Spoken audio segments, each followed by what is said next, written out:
You're listening to Simper's Radio, episode number 162. And today we're talking about one woman's journey on overcoming anxiety and depression. Welcome to Simple Roots Radio with Alexa Sherm. Alexa believes that simplicity in life is the key to achieving true and lasting health. And now your host, Alexa Sherm. Welcome back to this podcast. As always, my name's Alexa, and this is the place to get healthy, live happy, and find more joy. Today, we have a show for you. I am thrilled and honored to have this special guest on my podcast. She's someone I've been following for a while, and I just absolutely love the work that she does. And it wasn't until her latest book that I realized what the journey she has been on and why she is perfect for this anxiety series that we're doing all summer long. So today's guest is Hannah Brencher.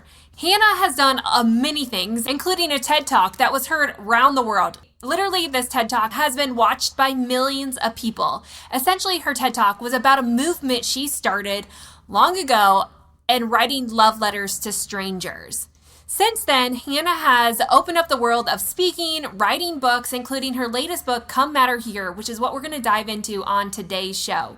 Hannah is fantastic. You're going to want to stay tuned because she is really going to dive into deep things in her past and how she really worked to overcome them. And I really feel like bring to light some newness with depression and anxiety, calling it by name and overcoming kind of the fluff that we often hear about when it comes to healing. So I'm excited to dig in with Hannah, learn more, and help us to open up to new possibilities in the mindset space. So Hannah's going to be coming on the show, but before we get there, I do want to remind you of a few announcements. First of all, if you haven't left a rating and review for Simple Roots Radio, I would love for you to do so.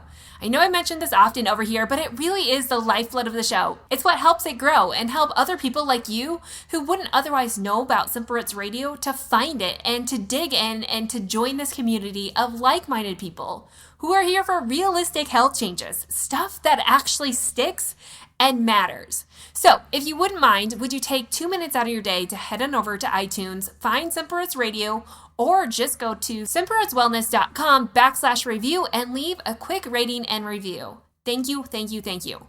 Also, while you're doing that, don't forget to head to the show notes, simplerootswellness.com/162 to get more information on today's show and one thing you can be doing to help anxiety. It's one quick, less than 5-minute thing that you could be doing in your everyday life to help beat anxiety. So head on over there to get all that information and the action plan to get started. One last thing, I've had a lot of people ask me about hormones lately and what hormones have to do with anxiety. We kind of mentioned this on the food podcast and how food is affecting your mood. So if you didn't listen to that, make sure you go back and listen to that and really all the other episodes in this series, starting with episode number 150. But if you want more help on healing your hormones, I do have a program called the 5-Day Hormonal Reset that hundreds and hundreds of women have gone through and men. And it really is what I believe one of the most foundational tools in helping to just reset your hormones. It's not necessarily a fix or this quick option like so many people are looking for, but it helps give your body the space it needs to heal, and you will see big changes from that. Like I said, it's 5 days, your entire family can do it, and people really do love it. I do it multiple times a year and absolutely love it myself. So to learn more about that, head on over to simplerootswellness.com and click on the hormone reset to learn more about that. Okay, I hope that answers your questions. For now, let's dive in right away and welcome Hannah to the show. Welcome to the show, Hannah. I'm excited to have you on. And I was just telling you before this, I've been following you for a while, and it's fun to actually get to talk to you and hear your story in real life. Thank you so much for having me. I'm so excited to be chatting with you today. Yeah. So I just want to start with your story because I connected so much with the story that you've told in your books, and I've heard you on many podcasts. But about 10 years ago, you started a love letter movement where you wrote letters to strangers as encouragement. Yes. You obviously saw this need in the human heart and the quiet places that no one often sees. Like, where did this movement come from and why did you start it? Yeah, I mean, I always preface by saying this was not something I ever anticipated or planned for. I didn't think I would start a love letter movement. But yeah, I mean, my mother has written me letters for as long as I can remember. And so at every juncture of my life that was important, my mom had left letters for me. Mm. She'd tuck them into suitcases or bags or boxes, wherever I would find one unexpectedly. And so when I moved to New York City and I started struggling with loneliness and then eventually depression, the way that I knew how to cope was by writing letters and leaving them. And I think in the back of my mind, it was always this thought of like, I can't be the only one that's feeling lonely and alone and sad. And so I wanted to write things that other people would be able to pick up and maybe feel like they weren't alone in it. Right, right. Yeah. I mean, it's so fascinating that your mom left those letters. Does she still do that? She does, yes.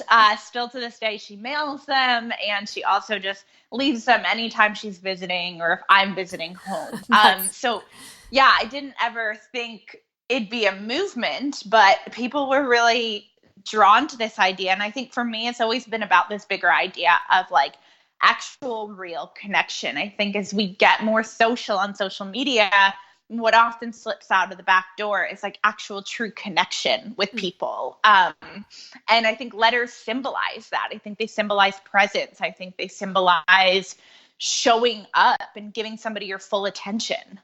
Yeah. I mean, my next question is kind of like, what did you learn about the human mindset in the years of writing letters? You kind of just talked about it, but like, what did you see transform in that? Yeah, I think that I've definitely learned that if ever I'm feeling sad or alone or believing lies, like I'm definitely not the only one. There are so many people that are feeling the exact same thing.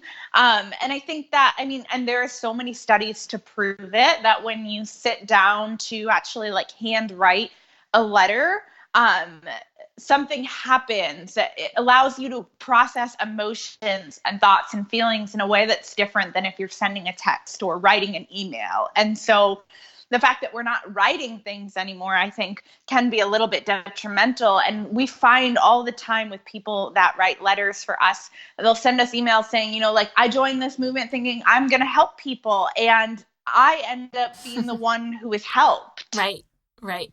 But as your story continues, I mean, to dive in a little bit more, you started suffering with depression, like you kind of mentioned, and anxiety at almost debilitating amounts. How did this come about? Like, was there a trigger or was this just kind of brewing in your life and it just kind of let loose? Yeah, I think that it was brewing without even realizing it. Like, I think that it was something that as a child, we would just kind of explain it away as like, oh, we called it queasy. So if I ever was anxious, we'd just be like, oh, she's just queasy. But I was anxious a lot. I was anxious like all the time over things that other kids could just do pretty normally and not have anxiety about. And so I have learned in the years to follow that like anxiety and depression often go hand in hand with one another. And so now having a much more informed mindset of what that actually is, I would say, yeah, I've always been more of a melancholy bit of a person. And I've always had some anxiety that I've been dealing with. And so I think it just was kind of this perfect storm that all of a sudden I was dealing with the depression component of it. Yeah. And how deep did you go? Like, where did you get yourself? And how did you get yourself kind of back out of that? I mean, I think the thing about depression is that you do get stuck in your own head and your own thoughts, and it is a self-obsessing illness. And so as much as you want to like pull yourself out of it and pull yourself up by your bootstraps, like that's not what works. And it often doesn't work when you tell a depressed person, just get stronger, Right. you know? But I think I know that I went to some very dark places, and there were definitely times where I thought, like, am I ever coming out of this? Like, am I ever going to be normal again? But what's crazy, and what I probably didn't know back then, was that by writing those letters to people and by continuing to do that today, it is a small act that allows you to step outside of yourself, which I think is actually very effective for depression, is that in those times where I want so badly to just focus inward and think about my own thoughts, those are often the times where I need to step outside of myself and I need to think about somebody else, or I need to do something for somebody else, because it will pull me out of that temporary funk. Right. And I love that concept because I think so often we're told to go inside to fix ourselves, but it's hard to fix yourself when you're broken. You know what I'm saying? Like, I think that there takes this outside. Totally. Yes. I mean, I don't know how you can expand on that, on some of the things that you did outside of love letters to really like get well. Well, I just feel like I definitely did believe this mindset of like, if I silo myself away and I just fix myself, then I will emerge and I won't be broken anymore. And I think that when you're depressed, probably the thing you need most, more than anything, is to be surrounded by people. You don't need to isolate yourself. And so for me personally, being a person of faith, like, I thought, well, okay, the more that I read my Bible and the more that I spend time with God, like, the less depressed I'm going to be. And it actually had the adverse effect on me. So it just meant that I was isolating myself more and I was becoming more and more unhealthy. And so I often say now, like, you just have to do the opposite of what you think when you're in that space. Your brain is trying as hard as it can to have rational thoughts, but like, there is a chemical imbalance that is happening. And so it's like, if you think you should just stay by yourself, that probably means you need to go out and see people. If you think you want to stay in bed all day, that means you need to get up and you need to get dressed. And the way that I kind of move myself out of those funks or those depressive states, because I still have those days, is just, okay, what can I do in the next 5 minutes, just 5 minutes? What is one thing I know I can do right now? And then when I complete that, I can do something else. And that's kind of how I gain steam and momentum back. Yeah. That's really good information. So wise. So in your book, your latest book, Come Matter Here, you say, maybe it's not about knowing what you want. Maybe it's about making slow and steady choices to become a better character in your story. And I love this line, like, living in a culture where we feel like we need to know the end, but it becomes daunting. Yes. Like, how do we do that slow, steady change, like one thing at a time? Well, I think my experience has been, and I know this because I am living proof of it, it's like we all kind of want to change our lives, right? Like, we always think I could be a better person, or I could be a more fit person, or I could be a healthier person. And what we neglect in that is that, like, it takes a lot of discipline and rhythms and routines in order to get to this place where, like, these things like eating healthy or working out have become habits for us. And so I've just learned how to, like, quote unquote, like, hack my life in order to build disciplines and routines and rhythms that just slowly but surely transform other things. And so it's small things, like, for instance, at the beginning of this year, one of my goals was I want to read more this year and scroll less. That was the goal. Yeah. And you can't just set the goal and expect for things to change. And I think that's why a lot of us are disheartened when our New Year's resolutions don't happen, is because we made a goal, but we didn't make the goal actionable. Yes. And so I started to implement and add small things that I had no excuse to not do. And slowly but surely, my habits started to change. And so one of those things of, like, I set an actionable goal of, like, I want to read 40 books this year. And in order to read 40 books, I really have to be putting my phone down in order to read more often. And so I would break up a goal to say, okay, like, today I'm going to read 10 pages. And 10 pages is manageable. I can somehow find space in my day to read 10 pages. And then if I stick with that for about 20 days, one book has been finished and I've read a book. And so I think what we don't like to do is we don't like to break it into small action steps, because we are living in a culture that's like instant success, instant gratitude. You should be there tomorrow if you set the goal. And that's just not how progress works. Yeah. It's such a detriment to the mind too. Like, think that we can arrive at a destination in no time and carry the load of that. Like, I think that there is a weight that we have to go through, and trials and fire that we have to go through to kind of be refined in order to to get there? And honestly, like in your own battle with anxiety and depression, do you feel like we ever really arrive or heal? Or do you feel like it's always something that you're fighting or working on? I feel like fight's not the right word either. It's kind of negative, but.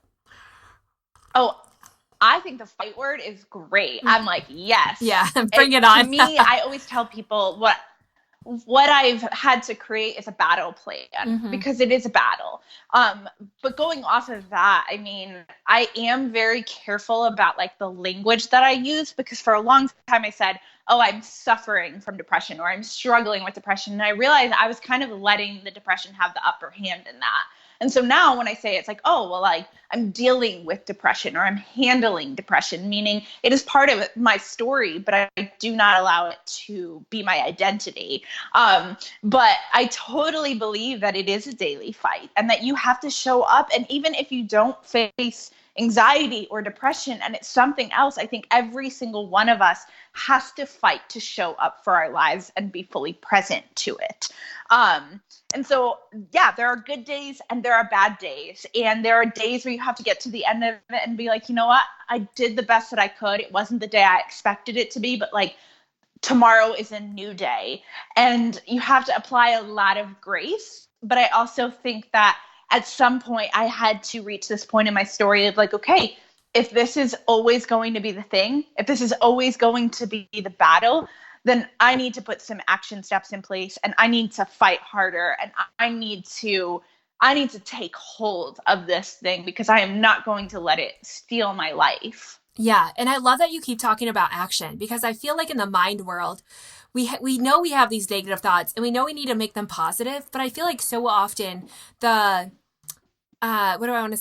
advice is to just make your thoughts more positive, to end that and fill your life with positive affirmations. Yeah. But like, does that really ever stick unless you put action with it? Like, do we always just revert back to negative action, which takes us back to negative thinking? Like, what is your take on that? Like that whole advice of just think more positive. I mean, I think that's a very, very tall order, especially if you are fighting depression and anxiety. I have definitely tried the think more positively thing, and it's hard. I mean, that's an uphill battle. And I am not saying in any way of like not surrounding yourself with positive words, or like when you're in the pit of depression, like maybe the book of Job isn't the best place for you to be reading, you know, like. But I do think, like you said, I think it's hand in hand. I think there has to be positive words, but I also think it has to come with action. And a lot of times, like the things that we say to ourselves are the most detrimental. And often those things that we say are followed by actions. Like you think about healthy eating and how hard that is to get a grasp on that. But it's like, if I'm feeding my body all of these foods that it doesn't really want and doesn't really react well to, what do I really think of myself? Because this isn't exactly a loving thing, you know? And so I always say, like, the way that I think about it, like in my own personal life, is I think about, okay, if I were to take myself, like pull myself out of my body, and that was like somebody standing beside me, how would I treat them? What would I do for them? Like, because if I'm willing to do that for somebody else, why wouldn't I be willing to do that for myself? Right. Yes. Yes. Yeah. So good. Okay. So in your book, you also state anxiety will have a field day with whatever you feed it. Your anxiety is happy to feed on your love life, your relationships, your career, and your purpose in life. Your anxiety wants to be fed something substantial, something that matters most to you, so it can feel full and still hold a purpose in your brain. Can you expand more on this? Yeah, I think that thought originally came from my friend Lauren, who, while I was like in the midst of fighting this crazy depression, I was telling her, this is what I'm feeling anxious about. It's this. And she said to me, she's like, well, your anxiety is always going to feed on something as long as you let it. Like, if it's not going to be your relationship, then it will be your work. And if it's not going to be your work, then it's going to be this friendship over here. And it's really true. Like the times where I have not felt anxious about things, my mind has almost searched for something to be anxious about, because that's the habit. That's the rhythm, is that I am anxious or I am worried something will fall apart. And so I definitely feel like there is such a component of like retraining your brain. But it's hard. It does not happen overnight. And I've had to learn to say no to that anxiety. And there have been days where I've said no and it's gone away. And there have been days where I have fought the battle minute by minute and hour by hour. But I think that there's something really powerful to speak back to it and be like, no, like you don't get to have this relationship anymore. Or like, no, my job is doing fine. All of these thoughts are not rational thoughts. I need to identify them as not rational thoughts. And then I need to move forward. So like, I think it's really good when you let somebody else into the fight with you. Like for Lane and me, Lane, my husband, if I'm feeling something that just is like bringing me down and making me really anxious, I'll just come out to him and say, hey, I need you to tell me if this thought is rational or not. And usually he'll say it's an irrational thought. And then I'll be like, okay, great. I know not to listen to irrational thoughts. You confirmed it's irrational. I'm moving on. And that actually really helps. But how often do we stay in our own head? And, you know, I just think about like even myself and the stories that you hear of so few people actually voice anxieties, right? Like what is the power that you found and just getting it out, like just speaking it? Like you said, that's such a great thing to have someone come alongside of you and to understand, because I think in our minds, these things have become very real. And and how you found that journey of like being willing to open up, because there is something very scary and very vulnerable about being willing to say those things. Yeah, I honestly have no idea how I got that vulnerable, because people always like email and they're like, you're so vulnerable. And I'm like, I don't know. I'm just a natural sharer. You know, I'm blessed to have no shame attached to most of the things I feel. But yeah, I do think that there's so much power in just speaking it out and letting somebody know. And it doesn't mean you have to like blast it out on social media, you know, like you just need to find one friend to say like, hey, I'm in it today. And I just need you to know that I'm in it. And if that's a good friend, that person will probably check in on you or, you know, hold you accountable to something. But the longer that you like hold it into yourself, like the more you suffer alone, and you just shouldn't have to suffer by yourself. Yeah. I mean, it's the power that we give that story then of building inside of us. And there is great power in what we speak to ourselves and how we speak over ourselves and how we speak about other people. You know, like where have you found, or what truth do you feel like you have to stand on every day to beat this? That's such a good question. Do you have like a go-to of how you kind of retrained your brain with kind of killing those negative stories, and what positive story you tell yourself? Well, and I think that that's where like the positive affirmations, as corny as they sound, it is important to have some of those to look to at a time where like your thoughts feel particularly weak. Like I'm sitting here right now at my desk, and there is literally a piece of paper that is on my wall right in front of me of some of the affirmations that I read over on a daily basis, because it's the best way to fight lies that want to tell you otherwise, you know? So it's like different words, like I'm always growing and learning. The space I take up in this world matters. My voice is valuable. I bring light into the world. I value the people in my corner. I am organized and unafraid to say yes. I am saying yes to crazy growth and new opportunities. There is no one like me, so there's no need to compare. I am an encourager and investor in people. I am a girl boss who is just getting started. And like, those are the words that I have there, because that's so great. Those were the things that I was fighting up against. Those were the lies that would come into my brain. And I think what's like really important, what I had to learn, and it was so hard to learn it, is that just because a thought comes into your brain does not mean it's truth. A lot of times it isn't truth. And so if a thought comes into my brain of like, you're not valuable to people, or people don't like you, or you'll always be this way, if I take that as truth, then that's where I'm in trouble. But if I say that's just a thought coming into my brain and I know that that's not truth, it becomes much harder to believe that thing. But I definitely feel like a lot of people get stuck in a pit, and it's a pit I've been in there before, where you listen to the lies so much on repeat that it becomes your identity. Yeah. Yeah. And that's what's hard and also kind of scary about the aspect of the mind is how it's going to run. And it's kind of like what we feast on, or what we focus on is what we feast on. And, and so, I mean, I think I'm in this whole process of like this story of health. And for so long, I've just been telling people how to eat. And like, it just doesn't feel like enough. And I think the sole focus of health in general is that health is something that we were supposed to use as a means for living for something more, right? Like it was never something we were supposed to focus on solely or be our life. I think it was always designed as a means of who we are, just a part of us rather than what we do. And so in this whole journey, what I'm really coming and encouraging people is that there has to be a common thread in the middle of everything that we do that's woven together. And eating well and exercise is just all these little threads woven around this one thick strand. And that strand is religion or faith, right? And I feel like without this, and correct me if I'm wrong, but you are a woman of faith, it is in a totally different battle with Christ and without Christ. Oh, completely. 100%. I mean, like there's a foundation there that you were able to rely on, correct? Like kind of share your story with how your faith enabled you through this too.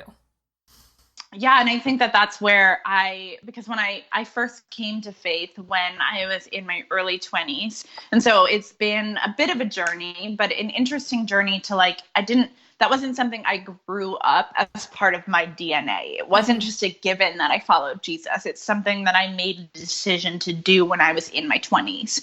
And I think what I've had to learn, though, is that, like, especially if you are somebody that deals with maybe more negative sides of thoughts, you also have to filter the things that you believe about God through a better lens. Like, if I'm negative all the time, then oftentimes my brain might be telling me that God is not for me and God is not good, or God is good to other people, but I'm forgotten. And the scripture says the exact opposite of that. And so that's where I have to choose to rely on truth that is bigger than the thoughts in my head. And like, I wonder where we get to that place as believers where we just decide to say, you know what? I'm not going to argue against this anymore. I'm not going to fight this anymore. But if I believe what I am declaring is true, like if I believe that to be truth, then this should change everything, you know? Like I had this moment of realization a few months ago where I just realized, I was like, man, like if the gospel is not good news for me, then I really need to reprioritize. Like I really need to relook at some things because I am not applying this to my life. I'm telling everybody this is the answer, but it's almost like you have all these vitamins that you're like, are saying are so great, but you're not taking them yourself. And so I think it's that daily application and that daily coming back to something that is so much bigger than me, something that has the final word, and say, like, I go to God regularly with all the lies that I'm believing. And I say, like, here, this is what I have for you. Could you give me something better? Could you give me something more substantial? And he doesn't leave me empty-handed in that. Yeah. And I think it's so fascinating when you say all of that. It's like this filter, like we're all filtering life through some kind of lens. And I think the faith aspect comes in is that in Christ, we are able to filter it through truth. And without that, I think it's this faulty ground of what is true and what is not. And like this just unknown, which feeds in to the anxiety, I think, and the panic a little bit.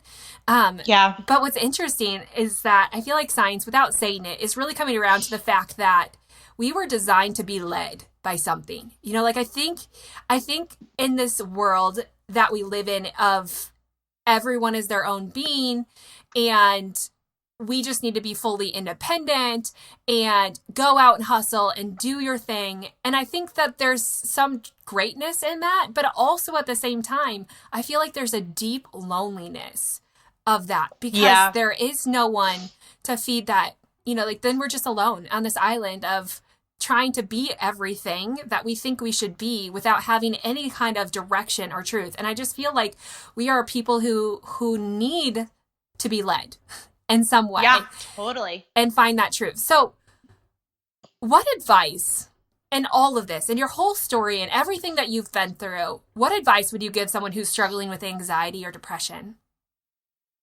Anxiety. Let's just keep it at anxiety. Yeah. Well, I mean, I definitely think that you do have to look at it as a multifaceted approach, that it's not just do one thing and that will relieve it. I've had to show up every single day, like I said, with that battle plan. And that battle plan includes what I eat and if I move in that day and what I read and what I consume, how much time I'm spending on social media. You have to be willing to like look at your life and say, okay, these are the things that are taking from me. And so I need to do something differently, even if that means a hard sacrifice. And, I think that like in terms of like, I would never, ever discount like mental health in the sense of like, you may need to see a therapist. You may need medication, and that's totally okay. Like, don't be afraid to go and ask for help in those places, because I know I likely wouldn't be here without those resources. And honestly, when it comes to everyone, like anxiety, depression, whatever it is, and like you were saying, that need to be led, that need to have something bigger in our lives, I would just challenge everyone to just read the Bible more. Just read it more. And it doesn't mean you need the next Bible study. It doesn't mean you need the next devotional, but like for you to have the autonomy to open up the book and say, God, I don't fully understand all of this because it can be confusing at times, but like, I trust that you're here and I trust that you can show me something, because I think that that's when our faith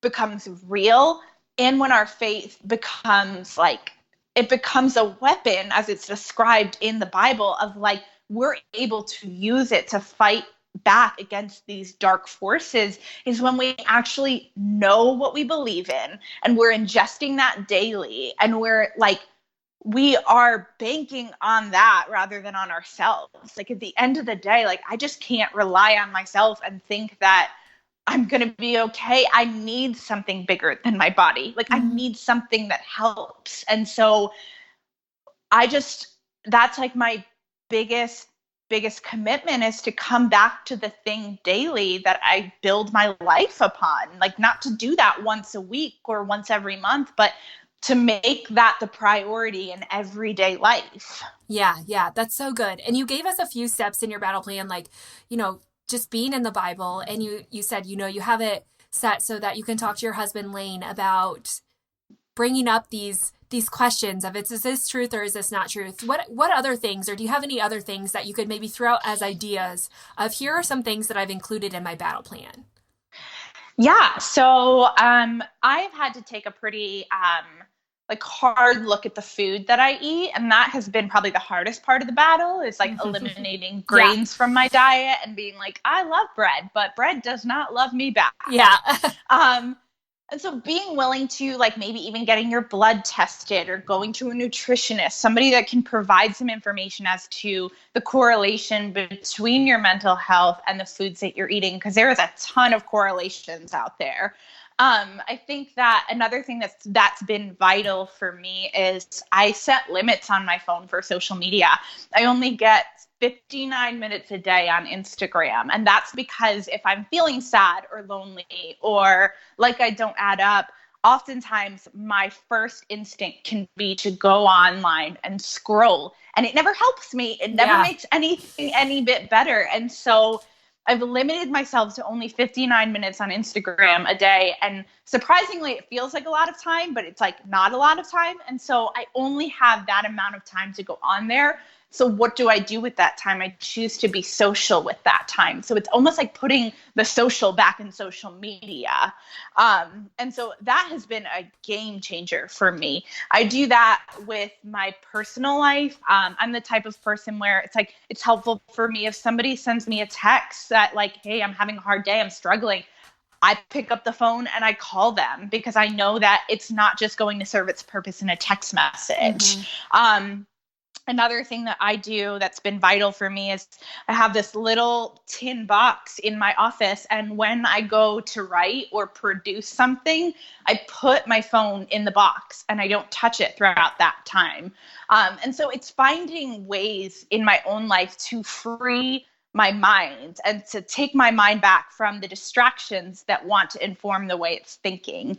I won't make light of it and make it seem like it's an easy process. It probably sounds exhausting to hear all of it, but I mean, I can tell you that, like, as much as we're scared of discipline, discipline is what actually creates freedom. Like, it creates joy. And so I don't want anybody to be scared off by it. Just start with something small to make your life better, to improve your life a little bit, because you're worth that. Yeah, that's so good. And I love how you said discipline creates freedom, because I think we can look, it's again, a perception of how we view food. And those changes are hard, but they're very real. And like you said, coming alongside of some of these things and understanding, is this nourishing my body? Is this serving and loving my body well? Or is this not? And like you said, I mean, some of that does take discipline, but having the view of discipline not being stuffy and rigid, but how can discipline provide the freedom that you especially feel? When you think about it, of like, well, what is the end goal? Is the end goal like, because to me, the end goal of being skinny isn't enough, you know, or the end goal of people being like, wow, your arms look great. That's not enough. The end goal that means something to me is that I am able to fully step into what God has called me to do, and I'm able to love my people well, that I'm able to show up to my calling every day and not feel exhausted by it or not feel inadequate.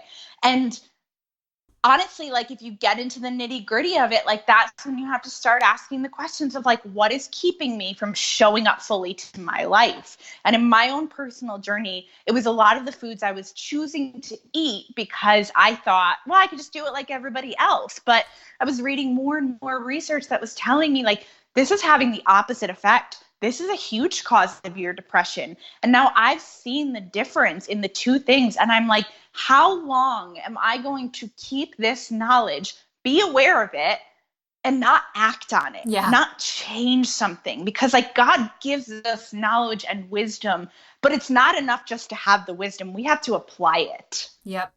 And there's the application. Can you just share like the few things in the food world, because people are still interested in the nutrition aspect, that has made a difference for you? I think so for me, mainly the biggest difference has been grain-free. That I had read a book called Grain Brain by David Perlmutter. I would recommend it to anybody that just wants to know more about it. It seems like it's a daunting step, but there's so many resources out there. And I can vouch like for having the pickiest husband in the world who loves bread more than anything. And none of the recipes that I have made have ever made him feel like I'm missing out on something. And so there's so many great blogs out there. There's so many great resources. But the biggest things for me have been, I've had to be very mindful of taking in grains and very mindful of taking in sugar. Those were the two things that I think were causing a lot of anxiety and causing a lot of brain fog that was leading into more and more depression. Another book that I also have been reading and really loving is called The Mindful Way Through Depression. And so it's about mindfulness. And my husband was just like begging me to read this book. And it's been so helpful. And I've learned so much from it. I'm not finished with it yet, but it's just shed a lot of light on depression and the way in which, like, when we become used to these negative thought patterns, it's almost like we train our brains to go back to that space when something goes wrong. And so it's almost like detrimental to be like, okay, like, it's almost as if you're in a car and you're driving somewhere and you know the way to get to somewhere. So you just go on autopilot. And the same thing is happening in your brain when you've been in a depressed state. It's like, you know where to go when these feelings hit. And so you just go back to them. And so this book has been really eye-opening to me about mindfulness and being aware of the thoughts and being aware that some thoughts are just thoughts. They're not meant to be entertained or taken as truth. So Yeah, sorry, it's like a mouthful of things, but No, that's fantastic. It's really great because I think, like you said, sometimes when you're in that pit, it's hard to see a way out. And sometimes you just need yeah, the reminder of, okay, I've been there. These are some things yeah, that work for me. Here are some ideas. Not to say that this is the end all be all, but here's some encouragement. Like there's yeah, hope. There's something to there's hope. try. And I think sometimes that's what it takes is a little bit of hope. So, Yeah. and the scope of writing love letters, how has your outlook on writing love letters changed through your own journey? Or has it Um, not? I mean, I still think that they're so valuable and so necessary, but I think I've learned in the last years that the most important letters that we have to write are oftentimes to the people in our own lives. That like those are the people that we are called to remind them like, hey, you're important, you're special, I need you, like, and I think whereas people were so amazed that I wrote letters to strangers, I'm like, writing letters to strangers is pretty easy. Writing the letter that's really hard to write to the person you don't want to write the letter to, like that's what you need to focus on. I still think tangible letters are just so powerful and people keep them, and they're even more important as we get more and more digital. Yeah, I agree. There's just something to the written word that has so much power. Okay, Yeah. you have been such a wealth of knowledge. Honestly, this has been a joy and an honor to have you on. I could Thank continue to you. go on, but in the sake of your time, I just have a few last quick fire questions, and then we're going to learn where we can learn more about you. Yeah. So, first up, what is the first thing you do every morning for your health? The first thing I do every morning is I am in the Word every morning. I make a cup of coffee and I sit with my Bible. Non-negotiable because it makes a difference, right? Like, how have you Yes. taken this? I told you I wasn't going to ask any more deep questions, but here it is. How have you taken this from, I think I look at this and think there's so much life in opening the word. I mean, it is our source of life, right? But I feel like so many people, it's just something they have to do. And I think that this is, for so many of us, the struggle that we have is these things, these good ideas, these nourishing life patterns that we have in our mind that there's something that we have to do, not this desire of life. Like, how have you taken some of these things and transitioned them from something you have to do to something you want to do, you need to do because that is your source of life? I think you just have to strip the drama from it. You have to just make it non-negotiable. In the same way that a workout is non-negotiable, or the way that you eat, it's non-negotiable, because the reason that like it becomes so hard is because there's all drama surrounded by it. Will I go to the gym? Will I not go to the gym? And it's like, strip the drama from it. Say, this needs to happen. And then you show up to it. And I feel the same way about reading the Word of God, is that honestly, there are going to be some days where you're just not feeling it, or where you read a few chapters and you just don't think much about it. And that's just normal. It can't always be a mountaintop experience. And so I just think about like, well, if I say that this relationship with Jesus is the most important thing to me, then the least I can do is show up every morning. Like, show up and be ready, if not for myself, then for somebody else that God needs to use me to get to. Yeah, I like that. Just like letting go of the pressure almost. I feel like that's what changed for me about it, is that it doesn't have to look like a certain system, or I don't have to read a certain amount, and I don't have to make it an hour, and it doesn't have to be fully quiet. Yeah, totally. Yeah. It's just what I do. Like, it just is, like, again, it's taking this information, all of it, and it's just interweaving it into like your already lifestyle rhythms that you have going on. Like, it just becomes who you are, not just something that you do. Yep. Okay, so good. What's your favorite mindset book? You kind of gave a few health books in there, and The Mindfulness of Depression. Oh, wait, was that the name of it? I don't remember, but I have it written down. The Mindful Way Through Depression. The Mindful Way Through Depression. Yeah, my favorite book that I have been loving lately, it's called First We Make the Beast Beautiful by Sarah Wilson. It's one of the best books that I've ever read on anxiety. I have never heard of it. You have to check this book out. It's just brilliant. Okay, so good.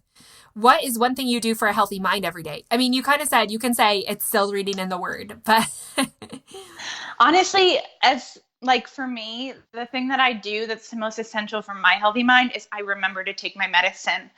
I used to think I had to be a superhero and that the victory would be when I was off medication. And I just have accepted that this is just a part of my story. And the biggest discipline is just remembering to take that medicine and not being too proud to take that medicine. Yeah, that's so good. Just bringing to light that is an okay form of treatment. It's not something that we have to be absolutely. scared of. Yes. And it doesn't mean it has to be forever, but your story is different than somebody else's story. And so you don't need to place a stigma on something that is helping you thrive every single day. Right. Because we all have different things that help us do that. What is the best piece of advice you could leave us with? I think the best piece of advice, and I think we've talked about it throughout this whole thing, is just a reminder that like small things on repeat. That's where it's at. It's a bunch of small things on repeat. That's how you change your life. That's how you make your life better. That's how you love people better. It's just, you don't need to make it this big thing. You just need to show up and do the small things every day. Yeah, so good. Hannah, like I said, you have been a wealth of knowledge. It has been so encouraging to have you on the show. A true honor. I encourage everyone to go out and grab your books. Your latest book is Come Matter Here. You have other books and other resources. Can you fill us in on where they can learn more about you? Yep, everything is at hannahbrencher.com or at Hannah Brencher on social media. Awesome. Thank you so much again, Hannah. And I will link all this up in the show note, all the resources you mentioned, as well as where you can learn more about Hannah. Thank you, Hannah. Absolutely. It's been such a pleasure. I mean, right? Wasn't she awesome? I love Hannah so much, and just her vulnerability and willingness to share her story. And not only share her story, but help us to overcome this ourselves. Help us to recognize that our own journey with our mind is our own. And it's going to take realistic steps in your own life to do that. But the big point, and something that I always say, it's okay not to be okay, but it's not okay to stay that way. So sometimes we have to have that plan of action. Like Hannah said, one thing you can do in the next 5 minutes that's going to help you put one foot in front of the other and just focus on that one step. Because as she mentioned, it's so much sometimes to just think outside of our anxiety and our fear and our worry and depression, right? It creates this tunnel vision and it sucks us into the spiral that's so difficult to get out. And so while we might not be able to think better in that moment, we can do something in action. And oftentimes that action or enough of that will drive us into more of a positive mindset. So make sure you head on over to the show notes, simpritzwellness.com/162 to get more information on creating a list of items of things that you can do in the next 5 minutes that create change and help you get out of this anxiety or depression slump that you might be in. And regardless of if you're there or not, I think as humans, we're all inclined to experience some sort of anxiety or some sort of fear or worry at some point in our life. And having a plan is always going to be better than going in empty-handed. Of thinking or telling yourself that you'll never experience that, that's when we crash our hardest. So make sure you have that plan, be prepared, and use it when it comes up. And use it as preventative methods for any time you get yourself into a situation that feels uncomfortable. Also, don't forget to check out Hannah's books. She's one of my favorite authors that there is. Her writing is amazing and it will draw you in and make you want to read it all at once. Literally, I read Come Matter Here in just a matter of days, and I know you're going to love it too. So head on over to the show notes or Amazon, wherever books are sold, and find Come Matter Here. It's a great summer read by the pool or in your house, wherever you want to read this summer. Pick up that book. Don't forget to head to the show notes, simpritzwellness.com/162 for all the information on today's show, as well as the link to download that free guide called The Joy Experiment. Okay, that's it for today's show. Next week, I'm coming back for our Monday Motivation. We're going to dive a little bit more into this anxiety battle plan. In fact, we're going to take the next few weeks to really dive into this, getting ourselves out of the anxiety spiral and really walking in more positive thinking, but not just that, but adding the action to it. So stay tuned for that. In the meantime, here's to crushing the rest of the week.